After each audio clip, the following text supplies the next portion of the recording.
एक ऐसा मंदिर जहाँ रात के सन्नाटे में कुछ ऐसा होता है जिसे देखने वाला जीवित नहीं बचता। आखिर क्यों? एक परम ज्ञानी पंडित हर रात एक मरती हुई बकरी को लेकर अंधेरे में निकल जाते हैं। कहानी सुनने के बाद अगर आपको पसंद आए तो सब्सक्राइब जरूर करें ताकि आप इसी तरह की रोमांचक कहानियां सुन सकें। तो मेरी कहानी शुरू होती है एक छोटे से गांव से। आधी रात का सन्नाटा, गांव की गलियों में जब सन्नाटा पसर जाता और सिर्फ कुत्तों के रोने की आवाज आती, तब ठीक रात के 2 बजे पंडित जी के घर का दरवाजा खुलता। पंडित जी, जिनका पूरे इलाके में बहुत नाम था, नहा धोकर माथे पर तिलक लगाए बाहर निकलते। उनके हाथ में एक रस्सी होती जिससे एक बीमार या बेहद कमजोर बकरी बंधी होती। पूरे गांव को पता था कि पंडित जी ऐसी बकरियां खरीदते हैं जो बस मरने वाली हों और उनकी मुंह मांगी कीमत भी देते हैं। लोग खुश थे कि उन्हें बेकार जानवर के अच्छे पैसे मिल रहे हैं, पर किसी की हिम्मत नहीं थी कि आधी रात को उनका पीछा करे। गांव में एक युवक था, मुकेश, जिसका दिमाग थोड़ा टेढ़ा चलता था। उसे लगता था कि पंडित जी इन बीमार बकरियों के साथ कोई काला धंधा करते हैं। उसने अपने दोस्तों से कहा, "ये पंडित कोई साधु नहीं, कसाई है। शहर ले जाकर इन्हें महंगे में बेच देता होगा।" घर वालों ने उसे बहुत समझाया कि पंडित जी के मामलों में टांग ना अड़ाए, पर मुकेश कहाँ मानने वाला था। उसने कसम खा ली कि आज वो इस रहस्यमय खेल को खत्म करके ही दम लेगा। अगली रात जैसे ही 2 बजे, मुकेश पंडित जी के घर के पीछे झाड़ियों में छिप गया।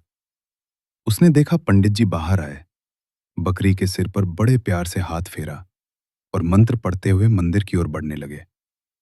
मुकेश दबे पांव उनके पीछे पीछे चलने लगा। रात का अंधेरा इतना गहरा था कि हाथ को हाथ नहीं सूझ रहा था। मंदिर पहुंचकर पंडित जी मुख्य द्वार की तरफ नहीं गए, बल्कि पीछे की उस ऊबड़ खाबड़ जमीन की ओर मुड़ गए जहां कोई भी दिन में भी जाने से डरता था। रात के लगभग 3:30 बज रहे थे। मुकेश एक बड़े पत्थर के पीछे दुबक गया। उसने देखा पंडित जी ने बकरी को एक खूंटे से बांधा और अपनी आंखें बंद करके बहुत ही ऊंचे स्वर में प्राचीन मंत्रों का उच्चारण करने लगे। अचानक पूरे जंगल में एक नीली और सफेद रोशनी चमकी, जैसे आसमान से कोई बिजली नीचे गिर गई हो। मुकेश की आंखें चौंधी आ गईं। अगले ही पल बकरी के मिमियाने की आवाज एकदम शांत हो गई। पंडित जी ने अपनी झोली उठाई और बिना पीछे मुड़े शांति से मंत्र जपते हुए वापस अपने घर की ओर चल दिए। मुकेश थर थर कांप रहा था, पर उसकी जिज्ञासा उसके डर से बड़ी थी। उसने सोचा, बकरी गई कहां? क्या पंडित ने उसे मार दिया? जैसे ही वो उस जगह पहुंचा जहां बकरी बंधी थी, उसे वहां कुछ नहीं मिला, न खून का कतरा, न मांस का टुकड़ा। तभी अचानक फिर से वही रोशनी मुकेश के सामने प्रकट हुई। मुकेश ने उस रोशनी के बीच कुछ ऐसा देखा जिसे देखकर उसकी चीख भी गले में ही फंस गई। उसकी आंखें फटी की फटी रह गईं और वो वहीं जमीन पर गिर पड़ा। सुबह जब सूरज की पहली किरण मंदिर पर पड़ी, पंडित जी हमेशा की तरह मंदिर के द्वार खोलने आए, पर आज वो कुछ परेशान थे। वे मंदिर के पीछे गए तो वहां मुकेश की लाश पड़ी थी। अजीब बात यह थी कि मुकेश मरा हुआ था। उसकी आंखें खुली थी, पर उसके चेहरे पर डर नहीं, बल्कि एक दिव्य संतोष और मुस्कान थी। पुलिस आई, जांच हुई, पर किसी ने पंडित जी पर उंगली नहीं उठाई। सबको पता था कि मुकेश ने वर्जित सीमा पार की थी। पुलिस को भी कुछ नहीं मिला और केस बंद करना पड़ा। गांव वालों को लगा कि शायद अब यह सिलसिला रुक जाएगा, पर ऐसा नहीं हुआ। अगली रात जब घड़ी ने रात के 2 बजाए, पंडित जी के घर का वही पुराना दरवाजा फिर से चरमरा कर खुला। हाथ में एक लालटेन और दूसरी तरफ एक बेहद कमजोर, मरने की हालत वाली बकरी की रस्सी थामे पंडित जी बाहर निकले। उनके चेहरे पर वही पुरानी शांति थी, जैसे कुछ हुआ ही ना हो। मंत्रों का गूंजता स्वर। पंडित जी ने अपनी यात्रा शुरू की। इस बार उनकी चाल में एक अजीब सा ठहराव था। वे धीरे धीरे कदम बढ़ा रहे थे और उनके मुख से मंत्रों का उच्चारण हो रहा था। उन मंत्रों की आवाज रात के सन्नाटे को चीर रही थी।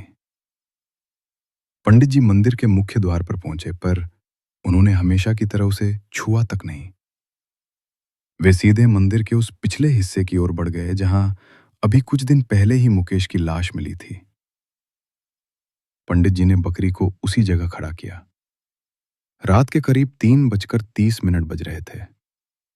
उन्होंने अपनी आंखें बंद की और मंत्रों की शक्ति को और तीव्र कर दिया।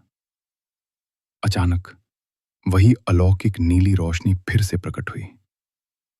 वो रोशनी इतनी तेज थी कि आसपास के पेड़ों के साए भी गायब हो गए। बकरी ने एक आखिरी बार अपनी गर्दन उठाई और फिर अचानक सब शांत हो गया। बकरी गायब हो चुकी थी, पर वहां ना कोई शोर था, ना कोई निशान। पंडित जी ने उस जगह को नमन किया और वापस अपने घर की ओर चल दिए। सुबह के 4:30 बज रहे थे। पंडित जी दोबारा स्नान करके मंदिर आए। आज उनकी आंखों में एक अलग ही संतोष था। वे सीधे मंदिर के पीछे उसी जगह गए जहां रात को वो चमत्कार हुआ था। वहां की मिट्टी सूखी नहीं थी, बल्कि उसमें से एक भीनी भीनी खुशबू आ रही थी। पंडित जी ने देखा कि ठीक उसी जगह जहां रोशनी सबसे तेज थी, मिट्टी को चीरकर एक छोटा सा कोमल तुलसी का पौधा बाहर निकल आया है। यह पौधा रातों रात वहां उगा था, जैसे किसी ने उसे जादुई तरीके से वहां रोपा हो। पंडित जी ने हाथ जोड़कर उस नन्हे पौधे को प्रणाम किया। बदहाली और गरीबी की मार झेल रहा दामोदर मंदिर की सीढ़ियां चढ़ा। उसके चेहरे पर हताशा साफ दिख रही थी। घर में 8 भूखे पेट उसका इंतजार कर रहे थे और उसके पास फूटी कौड़ी भी नहीं थी। दामोदर ने पंडित जी को देखा और अपनी व्यथा सुनाने लगा। पंडित जी उसकी बात शांति से सुनते रहे। फिर वे उसे मंदिर के पीछे ले गए और वो नन्हा तुलसी का पौधा दिखाकर बोले, दामोदर, आज से तुम्हारी दरिद्रता का अंत शुरू होता है। इस पौधे को लो, इसे अपने आंगन में लगाओ और श्रद्धा से इसकी सेवा करो। दामोदर ने उस छोटे से पौधे को अपने कांपते हाथों में लिया। वो मन ही मन सोच रहा था, क्या एक पौधा मेरे बच्चों की भूख मिटा पाएगा? क्या पंडित जी मेरा मजाक उड़ा रहे हैं? उसका चेहरा उतर गया और आंखों में आंसू भर आए। उसे लगा कि उसकी उम्मीदें टूट गई हैं। पंडित जी ने उसकी आंखों में छिपी उस निराशा को तुरंत पढ़ लिया। उन्होंने एक गहरी सांस ली, दामोदर के कंधे पर अपना भारी हाथ रखा और उसकी आंखों में झांकते हुए बड़ी जोर से हंसे। पगले, उदास क्यों होता है? ये तुलसी का पौधा तुम्हारी समस्या का समाधान नहीं है, बल्कि ये तो तुम्हारी उस आस्था का प्रमाण है जो भगवान ने सुन ली है। तुम्हारी समस्या का समाधान उन गायों से होगा। इतना कहकर पंडित जी मंदिर के पीछे वाले हिस्से की ओर गए और वहां से 2 दूध जैसी सफेद गायें लेकर आए। उन्होंने उन गायों की रस्सी दामोदर के हाथों में थमा दी। दामोदर कभी उन सुंदर गायों को देखता और कभी हैरानी से पंडित जी को। उसे यकीन नहीं हो रहा था कि उसकी गरीबी का हल इतनी जल्दी निकल जाएगा। पंडित जी उसकी उलझन समझ गए और मुस्कुराते हुए बोले, ये भगवान की तरफ से तुम्हारी परेशानी का हल है। इसे स्वीकार करो और इसके बदले मुझे तुमसे कुछ नहीं चाहिए, बस इनकी सेवा करना और अपना घर पालना। दामोदर की आंखों में खुशी के आंसू थे।